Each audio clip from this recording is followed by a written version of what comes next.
Few months back, I matched with this girl, Sarah, on a dating app. We hit it off right away, and after a couple of days of texting, we decided to meet up. I wanted to impress her, so I planned this whole romantic rooftop dinner with a stunning view of the city. I thought, this is it. She's going to be blown away. When she showed up, she was even more gorgeous in person, and things were going great.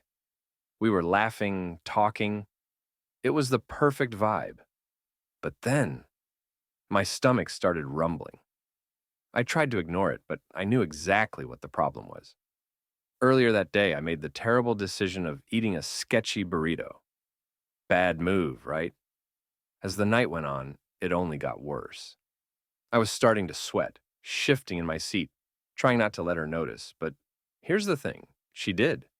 And then it hit me. I had to figure out how to salvage this, or this date would be over before it even really started.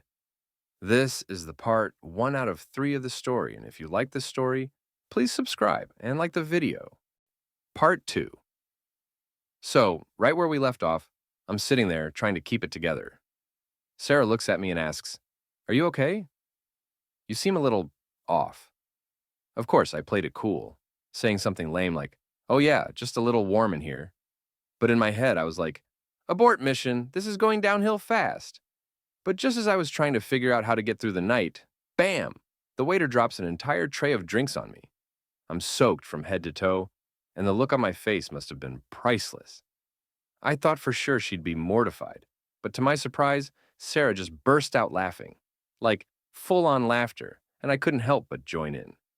At that moment, the whole mood shifted. Suddenly, the pressure of the perfect date was gone.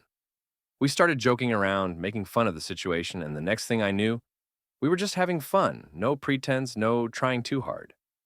But the night wasn't over yet, and I had no idea things were about to take an even crazier turn. Part 3. Sarah was laughing at my drink-soaked disaster, and somehow, we ended up having an even better time because of it. We decided to ditch the fancy rooftop and head out for a walk around the city instead. We found this little street vendor selling ice cream, grabbed a couple of cones, and ended up sitting on a park bench just talking. It was simple, no pressure, and honestly, it felt way more real than the rooftop dinner ever did. She told me she appreciated how authentic the night had become. No more fancy acts, just us being ourselves. As the evening went on, we just kept talking, laughing, and it felt like time had completely stopped. And just when I thought things couldn't get better, she turned to me and said, "You know, I've had the best time tonight, even with all the chaos." I walked her home, and before she went inside, she gave me a smile and said, "We should definitely do this again." And just like that, the most unexpected night turned into the start of something I never saw coming. And it's still going strong.